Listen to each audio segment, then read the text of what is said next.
art. Art is a medium used to make the viewer relate to something or feel a specific emotion, or a way to let the artists themselves express their darkest, deepest feelings. Unachievable by either this or terrorism. And let's hope the artists made the right decision, but nobody can guarantee that they did, because maybe their terrorist act might have been really cool. What was I talking about? Yeah, art. Art comes in various styles and forms. We've all seen a sculpture or a painting before, right? Maybe you follow some cool artists on social media or content creation platform. Photography, cinema, music, painting, sculpture, there's a lot of ways to create art and to consume it. A few decades ago though, there was this thing that popped out called video games. You might have never heard about it because it's pretty niche, you know. But when gaming became a thing, suddenly there was a need to create art for games. Characters, backgrounds, all that stuff. But you couldn't really have the graphical capabilities that we have today. So artists went to the only route they knew at the moment, pixel art. They had to make tiny sprites on screen become not only recognizable, but also visually appealing.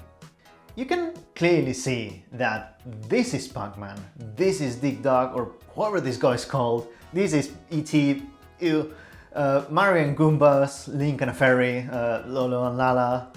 Too deep? I think 3 people in total know who these 2 marbles on the screen are. You can clearly recognize all of them, and they are appealing visually in some way, right?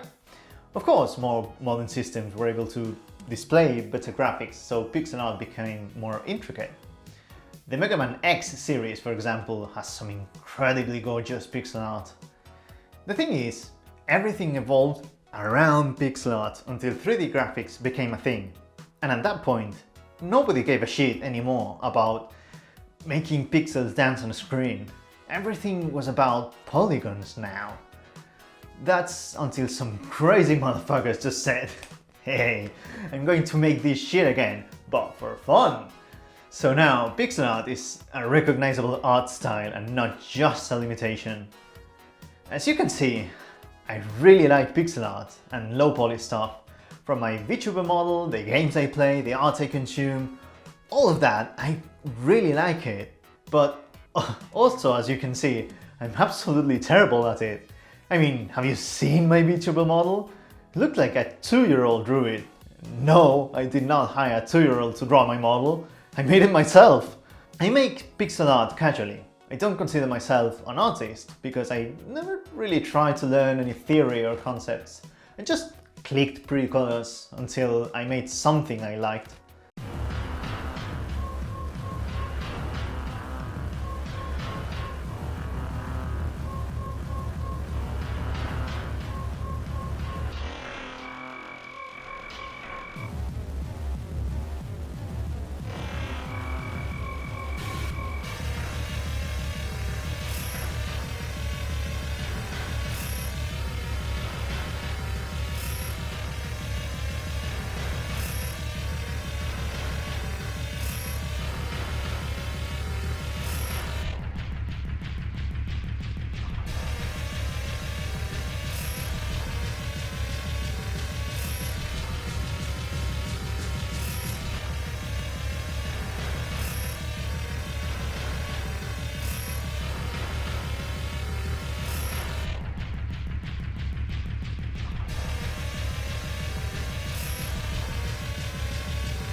But a few days ago, from where I wrote this, so probably a month ago now, someone on Twitter retweeted this program, this game called Pixel Art Academy.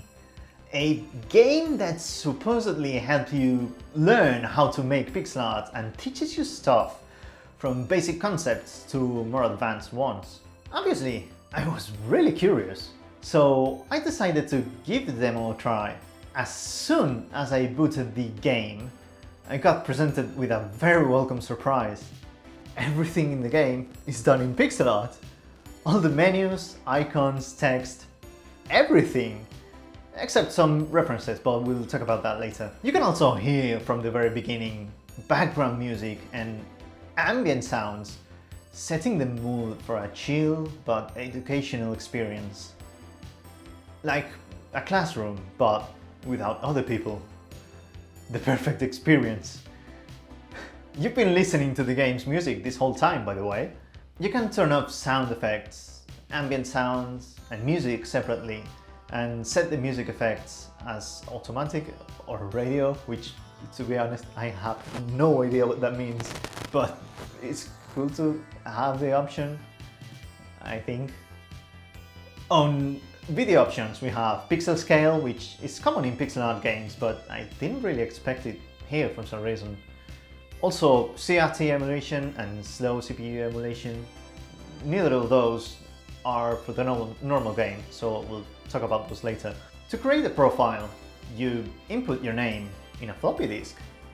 If you're not as old as time like me, floppy disks are what we used before CDs, and CDs are what we used before DVDs. DVDs are... holy fuck, I'm old. Anyway, I thought the floppy thing was pretty cool. I also have a plea for the developer. Please don't have the option to start the new game as the first option. For the love of God, you don't know how many times I wanted to quickly go back to the tutorials just to accidentally hit start new game. Now that everyone clicked out of the video, let's talk about the actual tutorials. If you never touched a drawing program ever in your life, not even Paint, you're in luck, because this game starts from the very beginning. The first set of tutorials teaches you the basic tools: pencil, eraser and fill, keyboard shortcuts, and how to use references.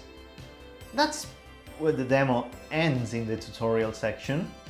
You still can do a couple of things in the tutorial that I'll talk about later, but if you get the full game, this is where things start to get interesting, because the next set of tutorials are all about line art.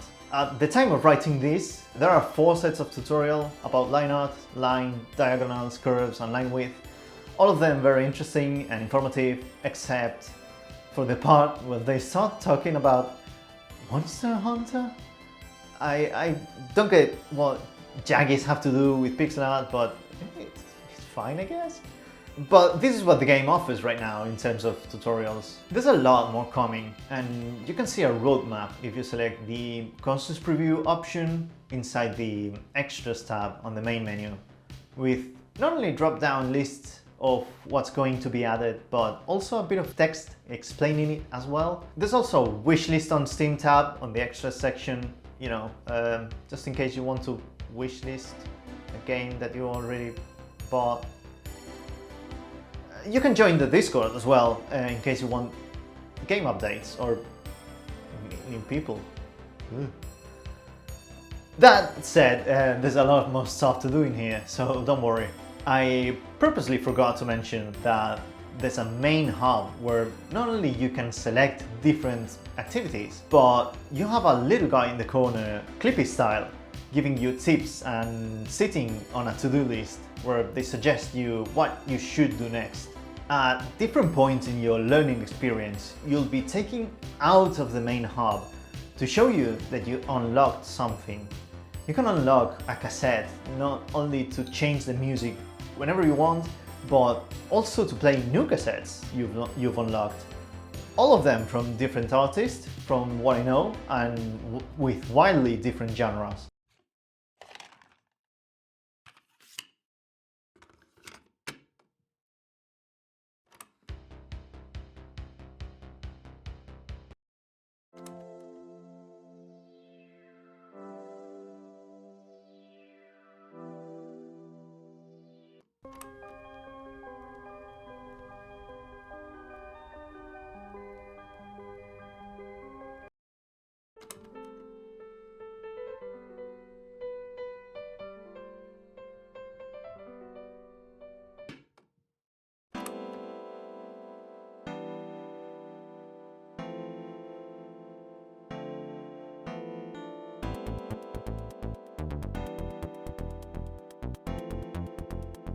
If you were paying attention before, you probably remember that I mentioned CRT emulation and slow CPU emulation, right?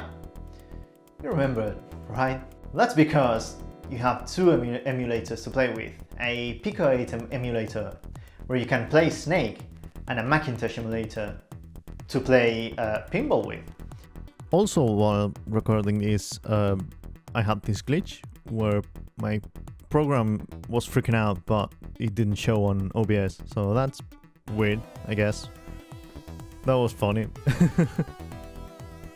But this is not just a distraction for you to play a bit when you're bored of the tutorials. When you unlock them, you will also unlock the possibility to change the in-game sprites. With the Snake game, you can change the Snake sprite and the Pellet sprite, giving you the chance of being a horrible human being, like me, who drew this little guy instead of a pellet.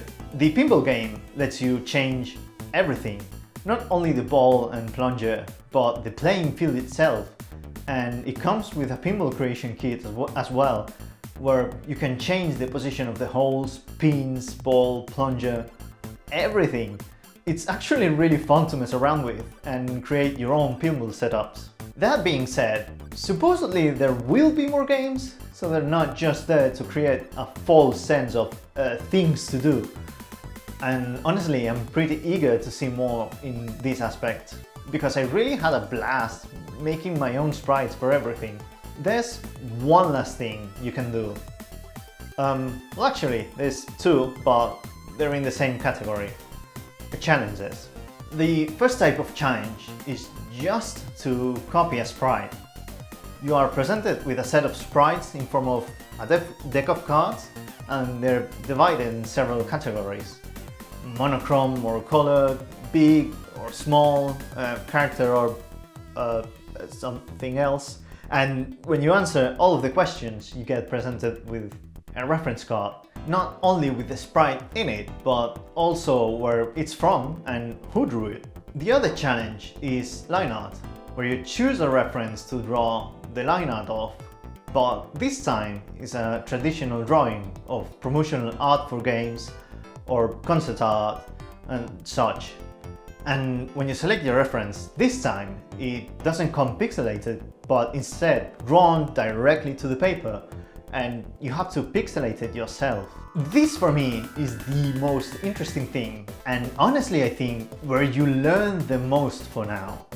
Because at several points in your tutorial journey, you unlock a way to get graded for different things. For now, this is an experimental feature and you don't really need to follow this 100% to make good art. But right now, you can get graded for pixel perfect lines, even diagonals, smooth curves, and consistent line width. For someone like me, who struggles a lot to visualize what's wrong with my drawing, having this tool to help me is really great. Again, you don't really need to follow what it says all the time, but it's very useful if you want to check for some mistakes. And sometimes the game will ask you to get a good grade in one of these categories, which is a fun way to practice specific things. Overall, I think this is a game that it's hard to sell to someone with no interest, not only in pixel art, but in art in general. But if you've been even just a tiny bit curious about pixel art, or you're an artist wanting to try something new, or even just someone with no art skills who just wants to do something different and fun, this game is going to hold your hand all the way through. Not only with great lessons, but also other tools to have fun and learn at the same time. This is still in development, so you should keep an eye on new updates if you're not really convinced. Luckily, the dev is pretty active on Twitter, where they post dev updates and even stream the development. So check out both the game and the dev, Retronator, if you're interested. The game is €12 on Steam, which I think I forgot to mention before. That being said, if you want to create pixel art on your own, there are a lot of programs that you can use, but I have to recommend Aseprite. Please sponsor me. I've been using it for a few years now, and honestly it's one of the best programs that focuses on just pixel art and animation. It's just $16.79 on Steam as a one-time pay only, so you won't have to pay for updates. But if you're still one of these goblins that are like, I don't like to pay for everything, every program and tool should be free, or you genuinely just don't have the money, Aseprite is open source and you can compile it on your own for free, so you have no excuse. I still think you should pay for it to help the devs when you can, but you do you. That being said, that's it. I really love Pixel Art Academy. I think it's really great and really fun. I've been loving it, to be perfectly honest, and I'm eager for more updates. But that being said, thank you so much for watching. If you want to support me, please subscribe on YouTube, like the video, comment, all that stuff. Follow me on Twitch, by the way, where I stream with my VTuber model. Why only on Twitch? I also do that on YouTube. So what if I like big pipe in my mouth? Oh my god. Just support me however you can if you want more of this. I hope you liked the video. Please support the game because I've loved it. Support the dev. Aseprite, sponsor me. And that's pretty much it. Thank you so much for watching and see you next time. Bye.